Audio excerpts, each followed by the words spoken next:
नमस्कार दोस्तों, आप देख रहे हैं एनवाई न्यूज़। मैं हूं आपके साथ पूजा। तो आज हमारे संवाददाता और मृदक की मां हमारे साथ जुड़े हुए हैं। आप देख सकते हैं लाइव रिपोर्ट। यह घटना दिल्ली लिवासपुर की है। जैसा कि आप देख सकते हैं, इस घटना का वीडियो सामने आया जो कि दिल दहलाने वाला हादसा था। 6 दोषी आए, फिर उन्होंने 2 युवकों को डराया, धक्का दिया जो नीचे गिर गए। फिर उन दोषियों ने चाकू से लगातार वार किए, जिसमें से जिस युवक पर वार पहले किया वह युवक बच गया, उसे अस्पताल में भर्ती करा दिया गया है। और दूसरा युवक पर वार लगे, जिसके कारण गले और दिल पर हुआ, जिससे उसकी मौत हो गई। और बाद में जो युवक आया उस पर भी वार किए गए, पर वह बचकर भाग गया। यह घटना सीसीटीवी कैमरे में रिकॉर्ड हुई। उन दोषियों को कैमरा लगा हुआ दिखाई दिया, वह कैमरा देखते ही भाग गए। अगर दिल्ली में ऐसा हो रहा है, जो देश की राजधानी मानी जाती है, तो हम छोटे शहरों से क्या ही उम्मीद करेंगे। प्रशासन से हम गुजारिश करते हैं कि इन दोषियों के खिलाफ सख्त से सख्त कार्यवाही की जाए। सूत्रों के अनुसार पता चला है कि इनमें 6 दोषी थे, जिनमें से 3 बालिग थे और 3 नाबालिग। जो बालिग हैं उन्हें तिहाड़ जेल में बंद किया गया है, और जो नाबालिग हैं उन्हें बच्चों की जेल जीटीवी नगर में बंद किया गया है। 30 तारीख को कोर्ट में मुकदमा सुनाया जाएगा। तो हम गुजारिश करते हैं कि इस वीडियो को आप ज़्यादा से ज़्यादा शेयर एंड लाइक करें, ताकि मृतक की मां को इंसाफ दिया जा सके। धन्यवाद। अच्छा सोनिया जी, जैसे हमने देखा है इस वीडियो में जो ये वारदात हुई, तो आप उस समय वहाँ पे थे या नहीं? नहीं, मैं उस समय नहीं थी, मेरा बेटा घर पे सो रहा था मेरे साथ, उसको कॉल आया था। कॉल सुनने के बाद वो कॉल पे बात करता-करता नीचे गया। मैंने उसको बोला कहाँ जा रहा है? तो उसने बोला मम्मी 5 मिनट में आ रहा हूँ। उसके जस्ट आधे घंटे बाद जो उसका दोस्त था, उसकी बहन ने मुझे आके बताया, आपके लड़के को चाकू मार दिए।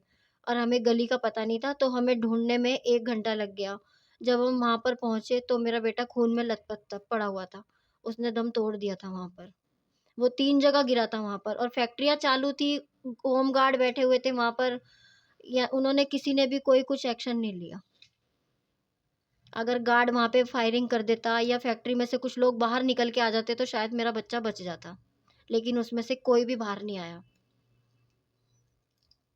तो उसको मतलब उसने वहीं पे दम तोड़ा था या उसको हॉस्पिटल तक आप लेके गए थे? उसको मैंने गोदी में उठाया, गाड़ी में गिरा, हम वहीं बराबर में चड्ढा हॉस्पिटल है, वहाँ लेके गए जब उसकी साँस चल रही थी, लेकिन चड्ढा हॉस्पिटल वालों ने साफ मना कर दिया कि हम नहीं लेंगे, आप कहीं और ले जाओ।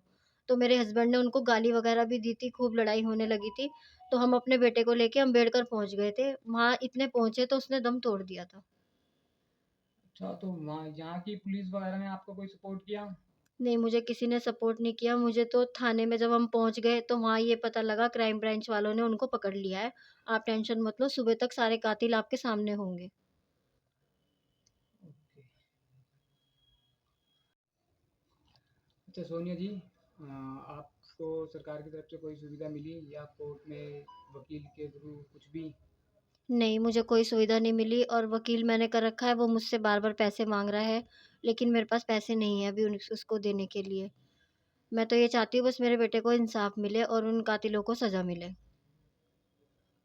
जब भी उनकी सुनवाई होती है, मुझे कोई खबर नहीं होती कब उनकी सुनवाई हो रही है, कब उनकी तारीख लग रही है, मैं जा ही नहीं पाती वहाँ पर।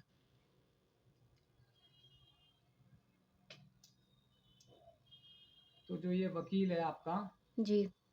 वकील जो है आपसे क्या मतलब कुछ फीस वगैरह ले रहा है या जो भी है? उसने ये बोला है मैं आपसे फ़ीस नहीं लूँगा, लेकिन जो हमारे वकील हैं, आने-जाने का वो खर्चा आपको देना पड़ेगा। लेकिन अभी मैं खुद का घर का खर्चा ही चलाना बहुत मुश्किल है, तो मैं उसको खर्चा कहाँ से दूँ? तो आपको सरकार की तरफ से सरकारी वकील नहीं मिल पाया? नहीं, मुझे कोई सरकारी वकील नहीं मिल पाया। जब मुझे डेट का पता लगेगा जभी तो मैं जज के सामने बोलूँगी। जब मुझे पता ही नहीं लगता कौन-सी तारीख को उनकी डेट है, मैं जा ही नहीं पाती वहाँ पर, तो मैं सरकारी वकील कैसे करूँ? तो आपने कहीं कोशिश करी कि सरकारी वकील आपको मिले? जी हाँ, मैं गई थी पूछने के लिए, लेकिन सबने मना कर दिया मुझे। तो आप क्या कहना चाहेंगे हमारे न्यूज़ के माध्यम से कि मैं ये आपको कहना सुविधा चाहती हूँ कि मेरे बेटे को इंसाफ मिले और उन कातिलों को सज़ा मिले।